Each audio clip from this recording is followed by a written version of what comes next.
Hello and welcome to my podcast. Do me a favor, subscribe to the Keim Report wherever you get your podcasts. And you can find us on YouTube, Ampire Media, AMPIRE. When you get there, hit that like button, hit that subscribe button, and we'll keep rolling. Today, I'm wrapping up the August 2nd practice, first full day of pads.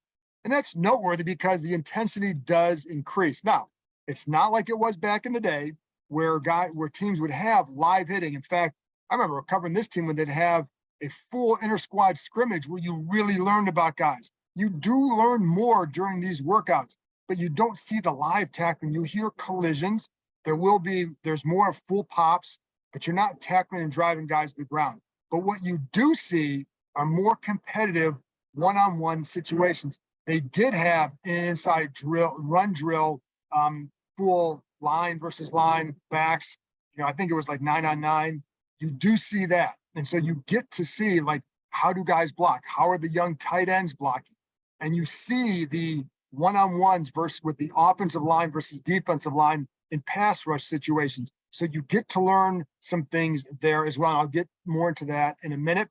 And you see the one-on-ones with the D-backs and the wide receivers. So and then also pass blocking with the running backs against the linebackers. So you do learn things when you're watching this, but it's not necessarily because the pads being on allows them to get to these drills. So that's where you start to learn some things. And that's what I like about this. When you the hard part is, as a reporter, you'll see the one-on-ones with the O-line, D-line going on at the same time as the 7-on-7s are going on the other half of the field. Or you want to watch the defensive backs against the receivers, but at the same time, the inside run drill is going on. So sometimes you alternate where you're putting your eyes. Sometimes you alternate days. Say, like, okay, I watched the corners and the receivers yesterday. I need to watch the inside run drill because I want to watch how is Cole Turner progressing as a blocker, that kind of stuff. But the intensity does increase because it's another step in the process. Just not the same as it was way back when, but still another step. All right, before we get going, I have to address too, Curtis Samuel did not practice again today. So that's a few days in a row now. And again, they say it's part of the plan. What I'm going to just tell you, watch with your eyes. So we don't know what's going to happen. When he's out there multiple days in a row and can get through 3 or 4 days in a row of practice without having to sit out a couple of days. If you sit out a vet rest day, get it. But if you have to sit out multiple days, is there an issue or is that really part of a plan? So again, just let's go by the actions at this point more than anything else.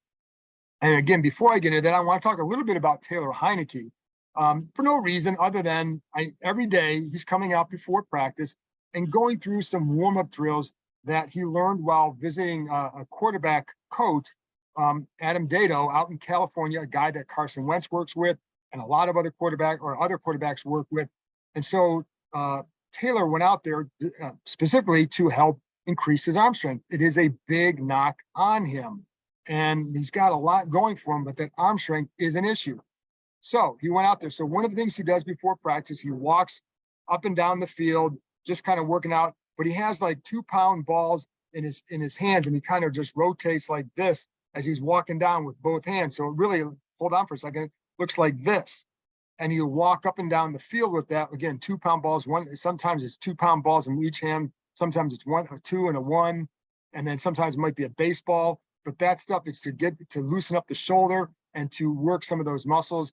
And then you see some of the hip movement design, similar to what you'd see, not quite to the level of the Dak Prescott, but something along those lines, emphasizing the hips, because for Heinicke, he needed to increase the shoulder strength and then also the ability to get more torque into his throws as well. And one thing I noticed with him is he is doing a better job of getting his entire body into the throws. So and he definitely said he sees an increase in his velocity with some of his throws. I think, well, let's see how in games when you see it on various throws, when we see him in the preseason, some of those deep outs, for example, and there were times last year where McLaurin would be wide open, he has to wait on the ball. So I think, let's see where it goes, but this is why he feels better about his game, is the arm strength. Has he increased enough to be more than just an effective backup? We'll see. I don't know that we're there yet, but I will say he's had a pretty solid camp. You can tell that he has a good timing in this offense because he's been in it now for a couple of years. So I would expect him to look pretty good as far as, in his role. And I think he has. So, but I would just want to pass along some of the arm strength stuff because that was a point of emphasis for him this offseason. And he's watching him incorporate it into some of the early or the pre-practice routine. And Carson Wentz does some of that stuff, but Taylor Heinicke is always one of the first ones out here doing that. All right, so let's get going. As far as Wentz goes, and again, been a lot made about his accuracy. And it's funny because when I talk to people here, nobody seems to be all that worried about it. I think, you hear things about, again, I told you yesterday, we're still working on the timing of things. And I get that. I think there is a difference between seeing that in 11-on-11. And I think, to me, one of the issues is that even on air, he can be inconsistent with his throws.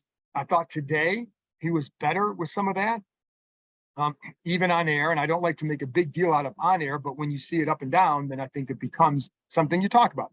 But in the 7-on-7, Wentz was almost perfect. I think the only pass that I saw incomplete was a drop by Brian Robinson, who I actually like his hands, but he did drop this ball. That was the only one I saw from Wentz that was incomplete. Then you put him in the full team drills, and that's where there were some issues. So, and I was talking to a veteran coach after practice about this. And again, they weren't worried about it all because I think for them, it's a function of getting pressure in his face. And then also one coach, sometimes these veteran quarterbacks, you just want to get rid of the ball. If you hold on the ball or if you fall through a different way, then you risk hitting your hand on a helmet. Now, how much of that is all there? You can buy whatever you want of that. Again, just like I said with Samuel, the proof will be once we get to the games, what does it look like? It has to improve. So, but I think, like I said, 7-on-7 looked really good. 11-on-11, more up and down. See where it goes from there. All right. Let's get to some one-on-one. So Benjamin St-Juste against Jahan Dotson, again, in one-on-ones. I'm going to look at some of my notes so I got this right. First time off the ball, St-Juste was good.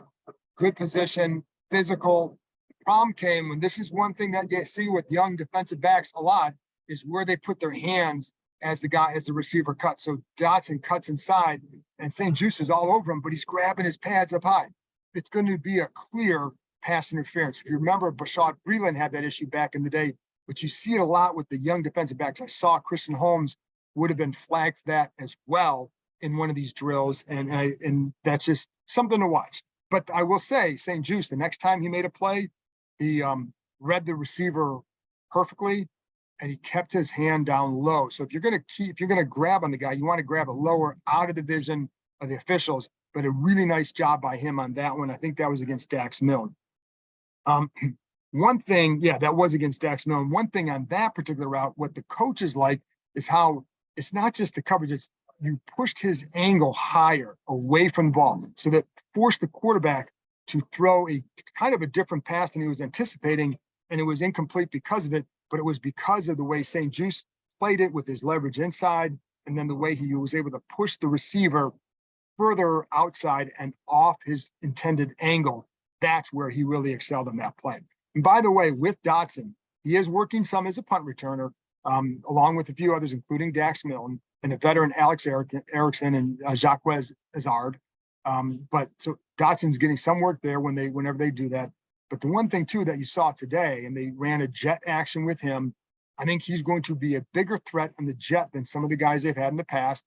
And it's why, like, if you don't have Curtis Samuel, I think they have the depth of the skill talent, I believe, to absorb if Samuel has to miss time.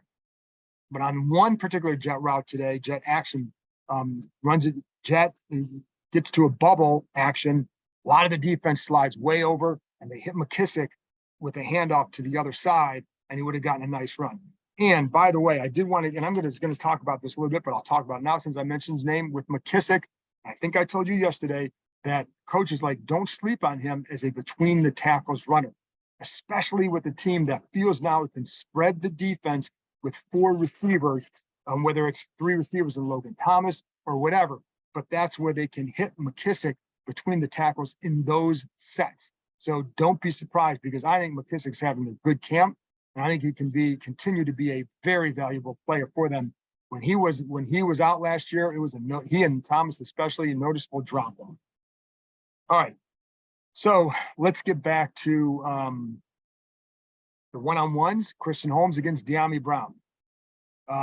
Again, in this one, there was one play like, all right, this is where I think a veteran or rookie's lack of knowledge comes into play. Veterans' knowledge would have come into play. So off the ball, Holmes was clearly waiting for Brown to kind of stem into a route, right? Waiting for that fake. Brown had no intention of that and just buzzed right by him. Wentz hits him in stride with a perfect throw. And it was just his speed. It was all De'Ami Brown's speed. And I think Brown, again, has to, if they lose Samuel for any length of time, if he has to miss time, if he's not healthy, they need Brown to develop. He did have another route earlier. I think that it was in, I can't remember if it was in 7-on-7 or full team, and I'll get to it in a minute, but it was a good throw, a little bit low, but it was away from the defense. And Brown did a nice job on his route, but then he dropped the ball. And so you've got to finish that play. But he does look different in camp. He does look like he's running more confident, and that's a good thing. And he talked about that in the spring. So that's something that's good. But you got to finish the play, because if he does, he can be a big threat for them. And so there you go. Let's go to the O-line, D-line, some of what we saw there. And again, it's one-on-one pass rush. So you know they're going to rush they're rushing the passer. They're not trying to run block here. So the D-line kind of knows you're getting after it, both sides. John Allen against Andrew Norwell. Allen won that pretty decently 3 different times. Drove him back. Allen has looked really good throughout. Today he had a really good day, but in that one-on-one, he clearly went 3-0. Sam Cosmi against Montez Sweat. Last year, if you recall, Cosmi struggled with Sweat and Chase Young. His indoctrination in the NFL. He has not stood out in that way this year. There you see a difference in Sam Cosmi, and I saw it in the couple reps against Sweat. Felt like the first time very patient, took a good angle, so we allowed him to be patient. And then when Sweat starts to commit, Cosmi gets his hands up. And it was just a nice job by him. Got the nice punch on there after Sweat commits. Rides him out. Another time, it looked like Sweat may have started to get the corner on him, but I felt like Cosmi rode Sweat out enough. So if a quarterback's in the pocket, you just step up and you're going to avoid the sack. Cosmi looked different against Sweat on these rushes. One veteran who really struggled, guy who may not make the roster, but was Nolan Laufenberg, did not have a good one-on-one pass blocking period. So there you go. Talked about J.D. McKissic. Let's get to Antonio Gibson. So one of the things that I'm curious to see, and you saw it a little bit today, and I want to see more of this, but I'm going to pass it along because it's what I saw in a couple of runs where I felt like he was better with his shoulder pad level. And that was a point of emphasis of his in the offseason. It's been a big point of emphasis with them for his first 2 years in the NFL. If he runs like that, that's going to be a good thing for them. The more he's able to lower his shoulder and get those extra yards, I think that will be a good thing. And I'm going to pay attention to that to see, is he doing it consistently? Because you see others that do it. Brian Robbins definitely does it. And again, I love J.D. McKissic between the tackles. And part of it is with McKissic, he has really good vision, but he's so quick to cut. And that separates him, but it allows him in those spread situations, especially, to get some extra yards because of his cutting ability. And again, with Gibson, I just saw him a couple of times run a little bit lower. Big point of emphasis, saw it out there today. On a couple of these runs, we'll pay attention to that more in the future. Saw a lot of 5-man fronts. They've been using those a lot. As you know, that's been a big part of their defense, or at least a part of their defense. And when they were in those 5-man fronts today, Montez Sweat a lot of times was standing up, sometimes on the left, sometimes on the right. A couple of times dropped off into coverage where he looks like he's going to fake come on the rush, drops into the flat. And one time he got J.D. McKissic on it. It was not a one-on-one coverage. Your responsibility is the flat. On various blitzes, if you want to make those work, you're going to drop a guy like that if you're going to run a zone blitz. But that's what he did. He has the athleticism to do that, and he did it well. So there you go. And the last guy I want to talk about is Fedarian Mathis, the 2nd-round pick. And I'm going to bring him up, not because he's done anything spectacular. To be honest, you really haven't noticed him a ton. And and I don't think that he's going to be the kind of guy that's going to jump out in a flashy way during this camp. He's not a pass rush dude. That's not his strength. When you see him, there's more power. And so, I think you're going to see more of the ability to occupy guys or maybe create some havoc with what he's really good at with the stunts and taking two defenders, allowed someone to come inside.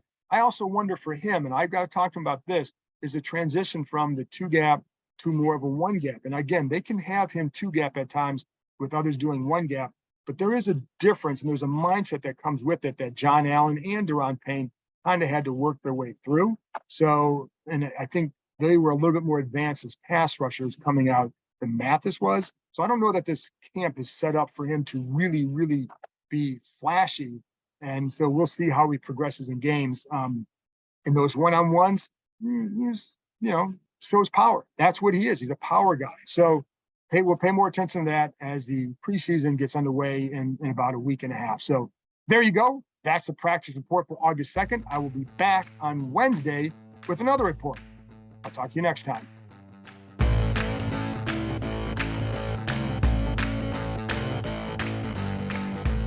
Hey everybody, it's John Keim. Do me a favor and hit that subscribe button, and I'll continue to bring you guests who provide excellent insight into the Washington Commanders. And while you're here, check out the other terrific content on the Empire Media Network, including Inside the Cap with Joel Corey and All's Caps with Steve Wino and former Washington Capital Carl Alsner. Go ahead, hit that subscribe button. Thank you.